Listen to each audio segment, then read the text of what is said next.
You talked about the disruption caused by M&A in your markets. Some of it, a lot of it, driven by real big banks buying smaller banks. And is that translating? And you talked about how you wanted to grow as a result of that.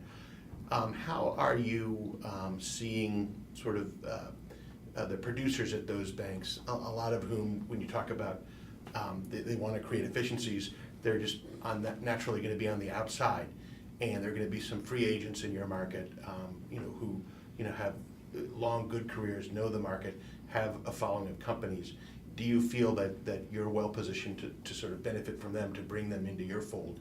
And number two, Jeff, you talked about it sounded like at least 150% from your recent capital raise. So there's an appetite for community banks, certainly in Northern Virginia, probably elsewhere.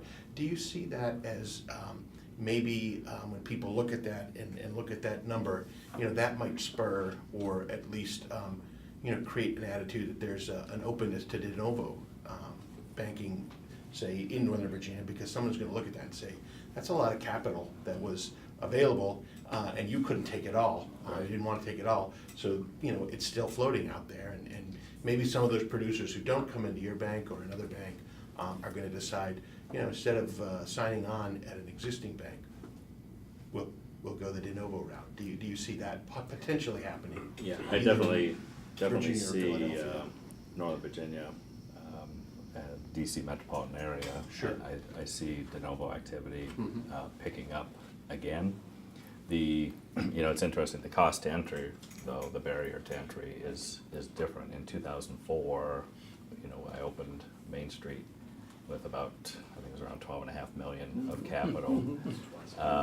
I would say that it's probably closer to 50 than 20 if you're going to open the difference now is from a regulatory standpoint, you have to have your 3 to 5 year business plan, but you have to have enough capital to get you through to the end of it. And I opened in 2004. I raised additional capital in 2005, so it was a different environment then. But to your point, if you have the right team, and that team, for all intents and purposes, has done it before, and can demonstrate that they did it efficiently, I think you can still get there with.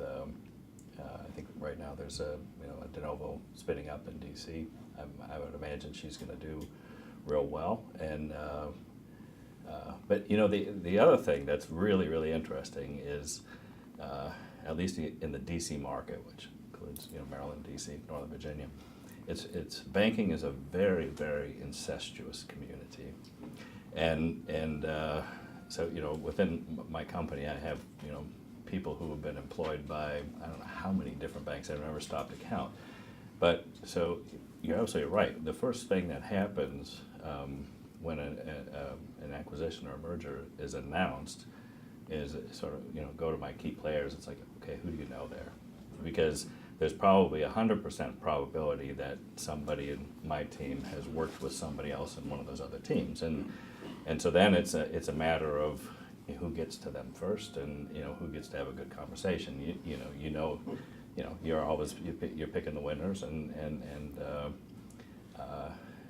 operationally is just as important as you grow as on the sales side. So it's the longer that you've been around, the more you have access to people as they come up. I certainly, at Main Street, we have a lot more access now than we did in 2007, let's say, when we were very small, and there were more banks and more competition. So, and I think the other thing that goes, something Paul maybe alluded to earlier, when you talk about defining your community. Once you've defined that, we're very much a business bank. We love consumers as well, but our forte is there. You start to get a reputation in the markets that you serve. In a more major metropolitan area, it's harder to get that. But once you start to get that reputation, then that precedes you, and people want to reach out to you in smaller markets. I grew up in a very small market. It's that part I think is simpler because your reputation. It's easier to master that, but just as fun. I think everybody at this table is perpetually recruiting talent.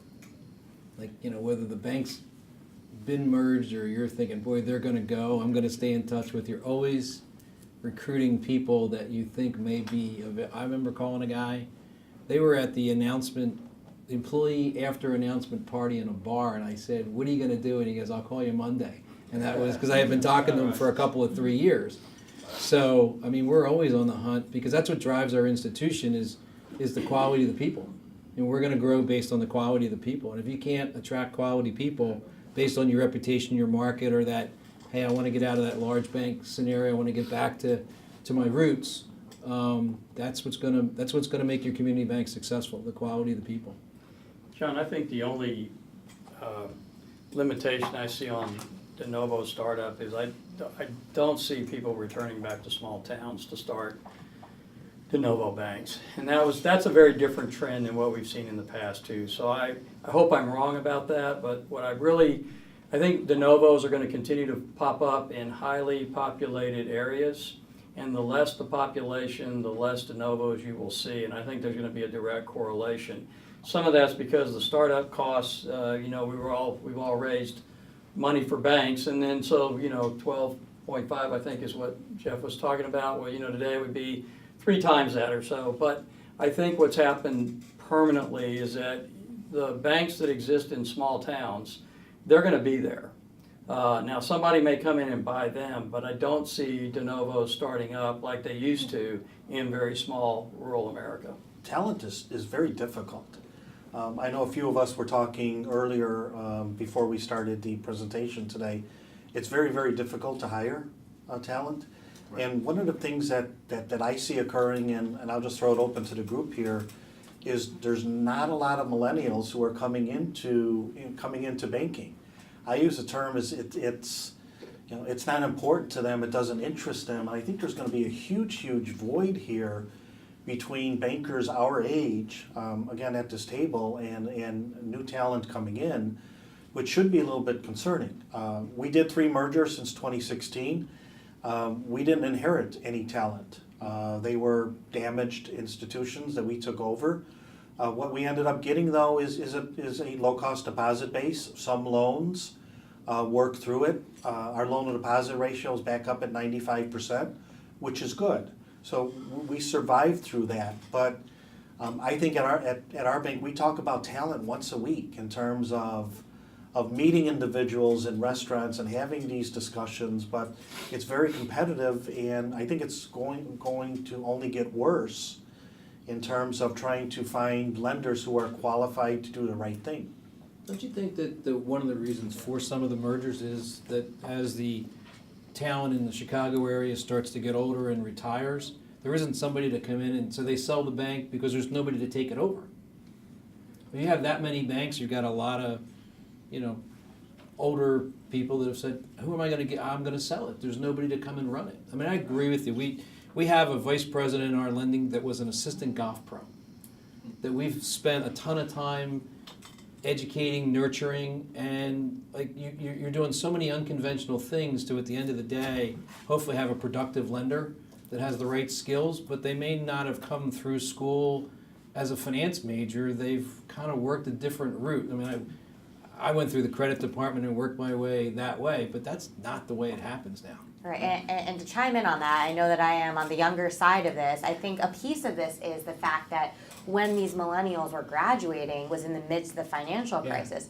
People are simply scared away from the banking industry is the unfortunate piece, and that's when you saw the oversubscription to law schools and other types of specialization programs, where then they came out and then could barely even get entry-level jobs because it was just oversaturated of a market.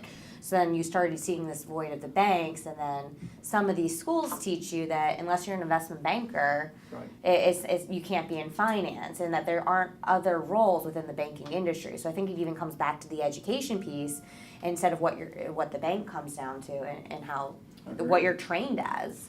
I did a very informal survey a year ago, and we went to a lot of high school kids and a lot of college kids, because access to the university students is pretty abundant at University of Virginia and other places there in Virginia.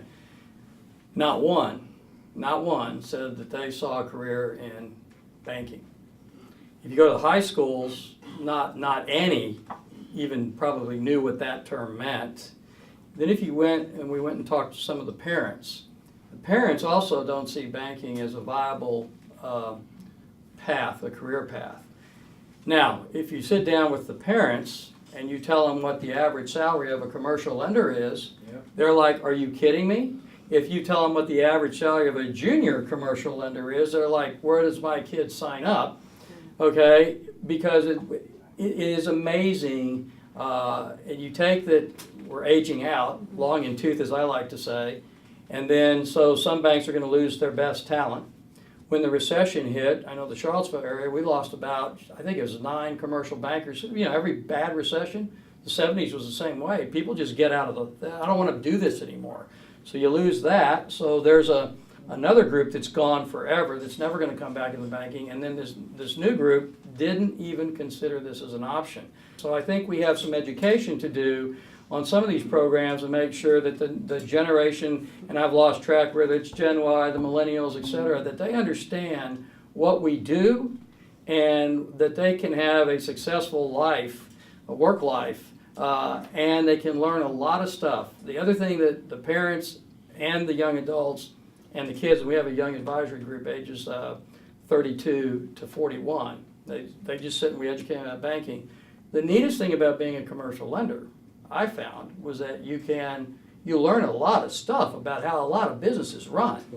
You just never thought you'd ever get into that kind of stuff, but you have to be the one that actually understands how the money's moving in and out of a business. And when you start telling those kind of stories, people are like, so, you know, what business have you not worked with? I'm like, I don't think I can name you one. From an organic egg farm to, you know, you pick it, you understand what those things are. So as a banker, you actually get to know how the country operates business-wise. And I think that message is getting lost on the younger group. Well, it looks like that UVA is going to have to bring you into their Finance 101 courses Oh. and local universities. There's a case study contest that goes on from, and I forget her, the Confederation of. CSBS, Thank you. Conference And- of State Banks. And the team that won last year was from Chicago. Yeah. I don't know who won it this year, but that's a great way. Like we work with Immaculata University in Malvern, and they're actually went from last year they're actually going to offer a course this year, a college level course in banking on the case study, and they're going to try to get 2 or 3 teams in that. And it's actually been good because we're looking at it saying, how do we find somebody who wants to come in as a credit analyst or come in a role that they can learn banking and you know, talking about whether we would let them do some internships. And I think as an industry, we all have to be more aggressive and reach out and try to create some of those younger folks, get them the exposure to the industry, or we're going to dry up and blow away because there's nobody to come in and sort of be us in 30 years or 20 years. Right.